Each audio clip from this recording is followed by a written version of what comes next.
लेना बता प्यारे हो गए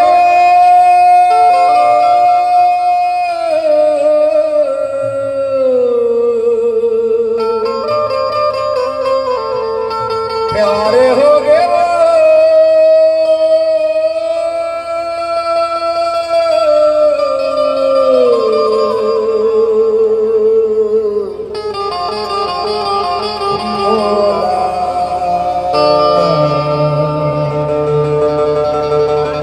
प्यार हो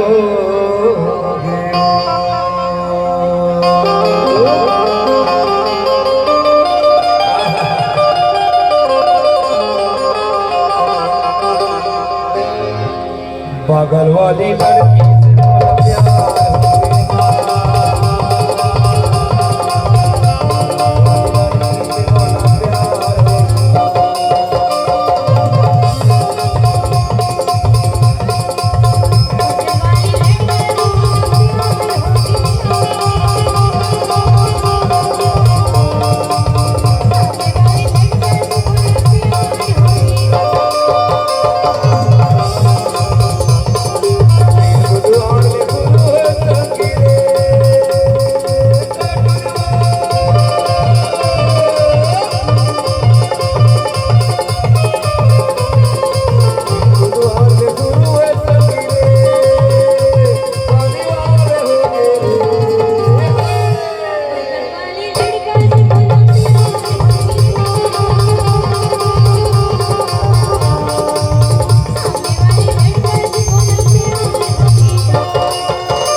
किताब लेके मोबाइल धर के स्कूल पढ़े बर जथस ना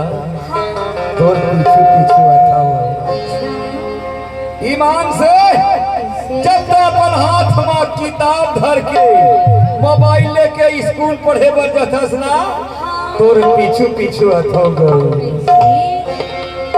16-17 के तोर उम्र है पढ़े बर जथस ना दे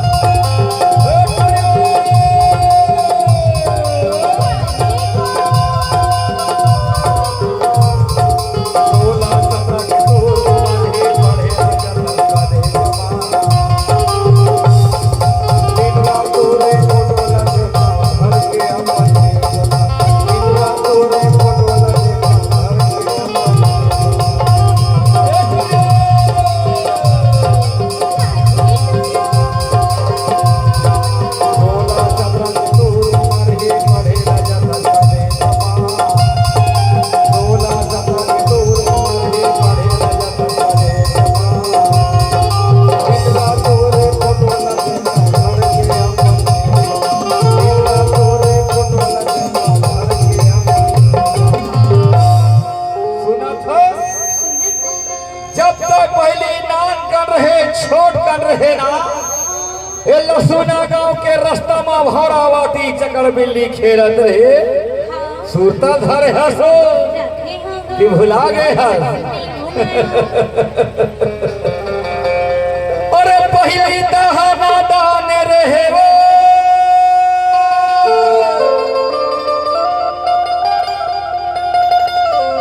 पहली दहाना